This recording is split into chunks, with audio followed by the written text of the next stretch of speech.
Hello everyone, this is CJ Novo 992 and today we're back for another brand new video. And have a look, people, at the Nasher, have a look at the thumbnail, get up, look at yourself in the mirror. We're all smiling right now, which means one thing and one thing only. It is another Rangers win, it is another 3 points, and it's another cheeky clean sheet. Who is this team? Now again, I'm not sitting here saying it was a faultless, perfect performance and everything is sunshine and rainbows and we are well and truly back at our absolute best, people. I'm not going to sit here and say that, and the longer you watch today's video, especially the recap, you'll hear about frustrations, you'll hear about some disappointments, but can we just appreciate, take a step back and enjoy the sunshine as it rains, people, because have a wee gander at what we're actually doing right now. We are gone away from home and not only winning 3 points, which wasn't something we'd done consistently enough under the previous regime, which handcuffed us, threw away points, threw away league titles and started this season off horrifically, people, but we're also gone to away days now and keeping back-to-back clean sheets. The first time in 13 months we've done that, people. It's been a long struggle, but there's clear signs we are moving in the right direction, and a lot of that for me leads us into the next part of today's video, people. And that is going to be Goldilocks and Ben Davies, the partnership we have been wanting to see and we've been robbed of for the majority of this season. If you look at it domestically, they've played 6 games together now. We have had 5 wins and 5 clean sheets. That's what consistent centre-back partnerships can bring you, people. We hadn't had it for so long. There were centre mids, there was full-backs, there was everything back there apart from 2 centre-backs with experience, and now we've got them. We just look like a different team. Again, no perfect, no pretty or anything like that, but able to win games and keep that back door shut, which saves me from looking sad all the time, has me like this the majority of the time. And I feel like I want to give a special shout out to Connor Goldson, because not only am I a Goldson fanboy for Mr. CB #1, I think we do need to appreciate what we're actually seeing, people, because not only did he arrive back available and put himself in a position to play for this football club a month early from where he was supposed to be schedule wise, because he didn't care, he kept pushing his body and pushing himself to play for this football club again, to get back on that park, which in itself is tremendous. But the way he steadied the ship back there, that old sentiment that you've heard many years, people, you never know what you've got till it's gone. Well, it's right there in front of us. Cool, calm, composed, the leadership in the background, man, the way he's been able to line everybody up, the commanding nature that he's got, the hands that he's shown, it's been tremendous back there. And I just wanted to give him a shout out because he is a major factor in us starting to look like us again. And then you have Fashion Sakala, people, and I mean, I don't even know, is my chair's even falling mentioning Sakala. Wait till I tuck myself in here, man, I'm going to fall in and everything, because this is what this guy does to me, because he's 2 different individuals in one person's body, because the first half Fashion Sakala's never touched a football before in his life. People, right? That is a player that doesn't care what he's doing. One of the worst footballers I've ever seen. Couldn't trap cement. His first touch is a tackle. He would run into somebody in an empty room. And then the second half comes around. It's like he's been body swapped. It's like some kind of Space Jam stuff going on right there, because he's pacey, he's direct. He looks like Mbappe's dad at some points. And the way he skills and scores screamers, you're like, what is going on, man? The only explanation for the way Sakala continues to perform from the first half to the second half is he's sitting there and Michael Beale's got his own version of Space Jam's micro secret stuff, people, because he's drinking that and he's coming out as a different human being. I guess if you wanted to, people, you could say his quality turns up fashionably late. Oh, I'm sorry.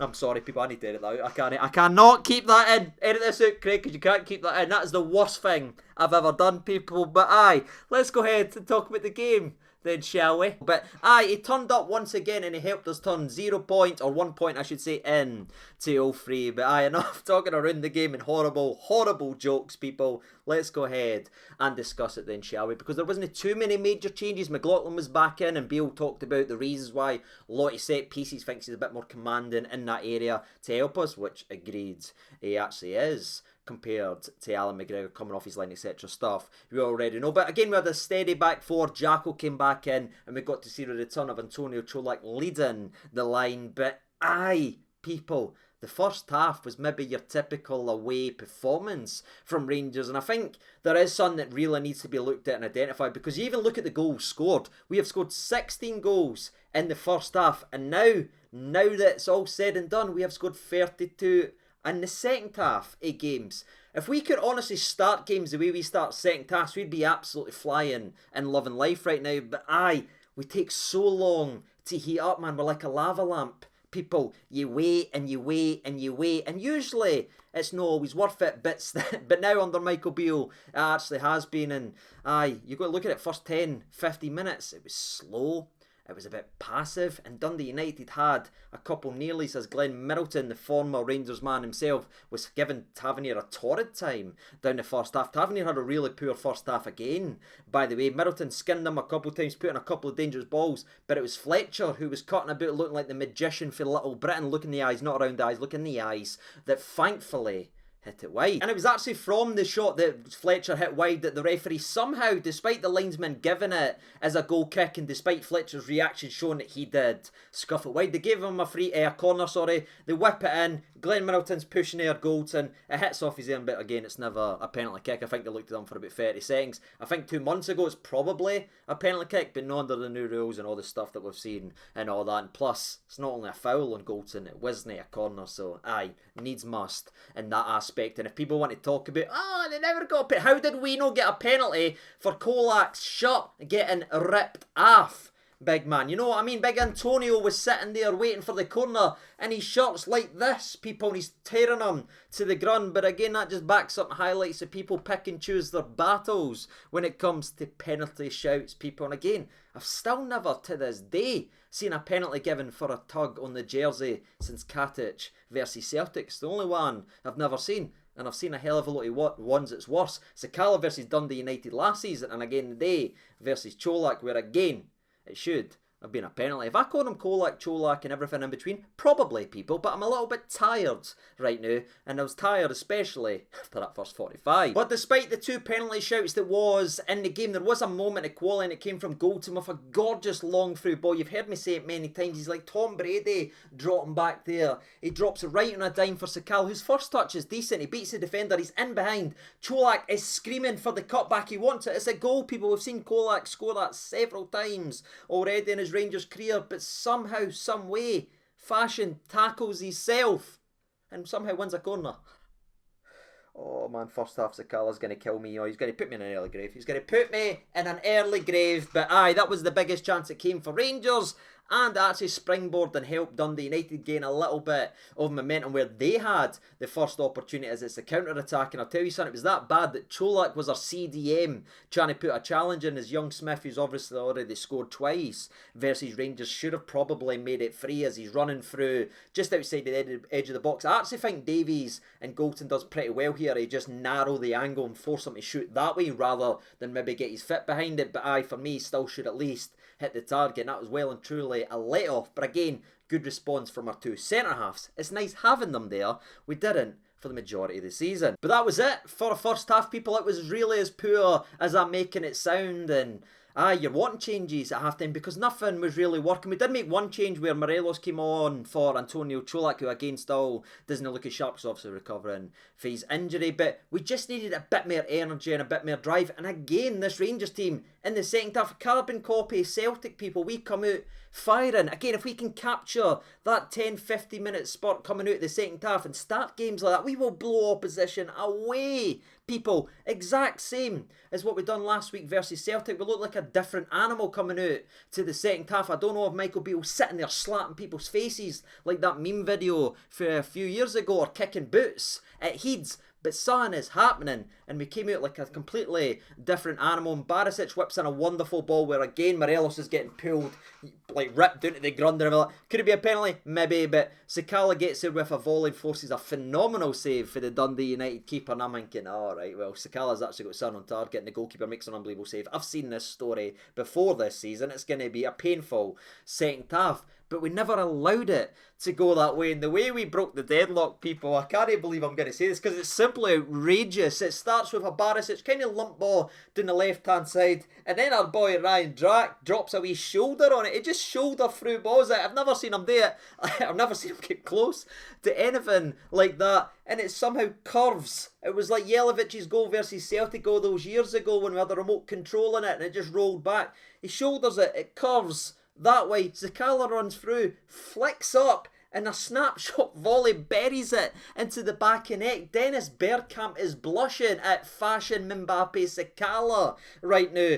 Can't believe he done that. I didn't think the goalie was expecting that to be on target either, but that was the goal that broke the deadlock and again set Rangers on their way. Phenomenal goal for Sakala, who again shows second half Sakala is up there with the most consistent and world best players. Then, to be fair to Dundee United, they did actually get a shot off as Fletcher brought on a ball pretty well down and hit a volley from outside the box. It was easily saved by McLaughlin, but considering we had conceded 11 of our last 18 shots under Alan McGregor, I'm going to be thankful that someone else made a save besides Connor Goldson, you know what I mean? Finally, someone else is pulling their weight and saving shots around the actual box. But aye, then the moment comes that I knew was coming. It was that time. He even done the celebration. He done Tillman time celebration. Shout out to the channel legend Malik Tillman. Steps up, the right place at the right time after Tavernier again with a driving run after Ryan Jack finds him down the right hand side. Again, Tavernier was brilliant in the second half, awful in the first half, but he's powerful, he's direct, nips a ball in Sakala, another good shot, it's well saved by the keeper, and then it drops to Tillman, who's the coolest man in the stadium, as he just takes a touch, sets himself, and just places it so nonchalantly. And it's the reason everybody gets frustrated with the laddie, because that's who he is. He's never going to change. He's not a grafter. He's not a trier, if you will. That's who he is. Cool, calm, composed. I'll just put it in the side netting. You give that to anybody else in your team, they're hitting that first time. Maybe it's gone in, people, but I'll tell you, it's going to have a lot more power and it's just going to be smashed. But he sets himself, puts it away, and that's now his 9th goal contribution in 19 SPFL games. If you look at our midfielders over the last 3, 4, 5, 6, 7, 8, 9, 10, 11, 25 years, people, he's having a very, very good start to his Rangers career in terms of impacting the games in the SPFL. That is now 5 goals and 4 assists in 19 games in the league. He's 20-year-old. He's just here. Yet some people still didn't like him. He's a game changer. And again, going back to something I've already said in today's video, that short burst, that aggression, that powerful start to the second half was reminiscent at Celtic, but where we never finished that game off, or we never had that 2-goal cushion to maybe see out or anything like that. That day we did this afternoon because we just blew them away. Dundee United tried a couple of different things, bringing on different players, but it didn't matter. When we get to a level, they're nowhere near it at all, people. We blew them away. What was it? 13 shots, 7 on target in the second half to their 1 shot on target in the second half. It was direct, it was powerful, and it's what Michael Beale was trying to install in this Rangers team, and long may that continue. And we did have another couple of half opportunities, and even Kamal Roof came on the park, which was great to see him, and right away he was on the end of a long ball in behind the goalkeeper, and I thought, oh no, is he going to drop kick another goalie in the face? But ends up getting to the ball, forces a save, but it's not really like a major opportunity. He does very well to even get his fit to it. But again, that's showing you the attacking options we're once again got in the squad, as Fashion Sakala and Tillman, etc. all went off, and we saw the game out. Again, we had another couple of wee shots. Morelos tried to score for the halfway line.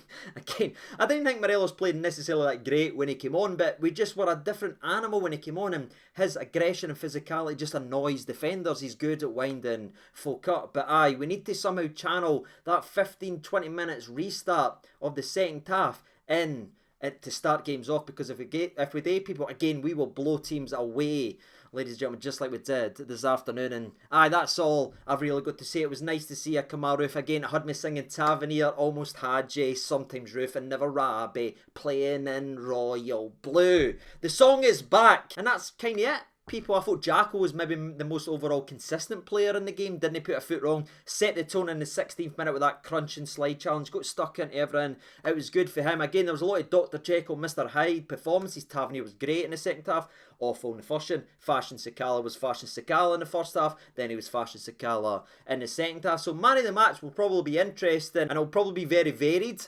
down in the comment section. So that's going to be fun to actually scroll. But if you were saying, CJ, pick a man of the match, I'd maybe go Jacko or one of the centre halves who again played the position and got us in to that clean sheet again. So aye, that's my thoughts and opinions on the game. What about you? Let me know your thoughts down there in the comment section below. And I even like the substitutions today. Arfield added a wee bit of his energy when he came on. I thought Scott Wright was faultless, 100% passing accuracy for the young man. And aye, that's it. I'm happy guy, ladies and gentlemen. So I'm ending my weekend happy. What about you? Let me know your thoughts and opinions down there in the comment section below. And as always, I'll be seeing you very, very soon with some transfer news. So I'll see you all then and there. Until next time, I've been CJ92. Thank you so much for watching and bye.